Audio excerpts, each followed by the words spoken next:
Hello guys! Welcome to our mini vlog. And for today's video nga ay magre-retoke tayo ng ulam namin kahapon. Ganon! Siyempre kakailanganin natin ng mga ingredients, sibuyas, bawang para panggisa at konting gulay, repolyo at carrots. Yan na nga ang carrots ay akin nang hinihiwa-hiwa ng medyo malalaki at pahaba.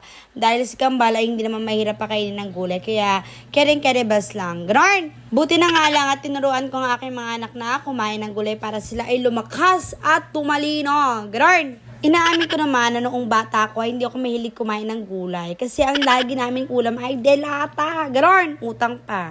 Pero simula nung nagbuntis ako sa Kambal ay doon ko na nga inalagaan ang aking sarili at kailangan ko kumain ng masustansyang pagkain. Ganon! Kaya naman, prutas at gulay ang lagi kong kinakain para syempre healthy ang aking Kambal sa aking sinapupunan. Ganon! At reveal ng aming ulam kahapon, Janan, siomai. Kaya naman sasabawan ko ito para hindi masayang ang pagkain. Ganon.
At ayan na nga, kumukulo-kulo na ang dugo ng ating ulo ng sabaw. Ha?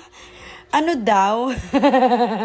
Basta, yun na yun. At pagkatapos kong alagyan ng miswa, ay sinudod ko na ang itlog. Pagka namuo na nga ang itlog, ay ilalagyan na natin ang gulay. At ito ang gulay na gusto ko ay hindi overcook. Konting kulo lang siya. Gusto ko siya medyo crunchy-crunchy. Ganon. Pero depende pa rin naman sa inyo kung gusto nyo ay overcook o hindi. Kayo naman nakakain. Kayo naman magpasya. Huwag nyo na kapag-isipin pa. Ganon. Tapos ayan na nga. Diyan. Kumukulo-kulo na ang dugo ng ating ulo ng sabaw. Ha? Pagkaluto nga niyan ay huhusgahan na natin. Syempre magkakainan tayo. Unang subok. Pangalawang subok. Sakto lang. Pangatlong subok. Sige, lunokin mo yun, Heidi. Pwede na. At pangatlong subo, ay tubig na pala. Siyempre pagkatapos mong sumubo, kailangan mo lumunok ng tubig. Ganon. Anyways, baka kung saan pa mapunta itong pinagsasabi ko. At ayan nga ang ulam namin kahapon ay siomai. Ini-steam ko lang siya. Tapos ngayon, niretoke ko siya. Ginawa ko siyang miswa na may konting gulay-gulay. Ganon. Kasi kapag nanay ka na, manghihinayang ka na sa mga tira-tira. Siyempre, di ba? Sayang. Kaya lalo ko tumataba. Ganon. At makikita nyo nga dyan ay ang bawang mga nasa gilid-gilid. Nasa gigilid sila at di ko talaga sila kayang kainin. Ako'y nasusuka talaga pag salay nakagat ko. Ganon. Ewan ko. May mga takong lahi.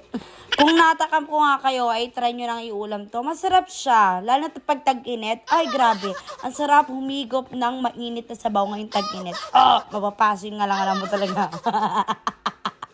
Ayun lamang at salamat sa inyong panonood at sana i-subscribe nyo ang aming YouTube channel. Maraming salamat sa inyo.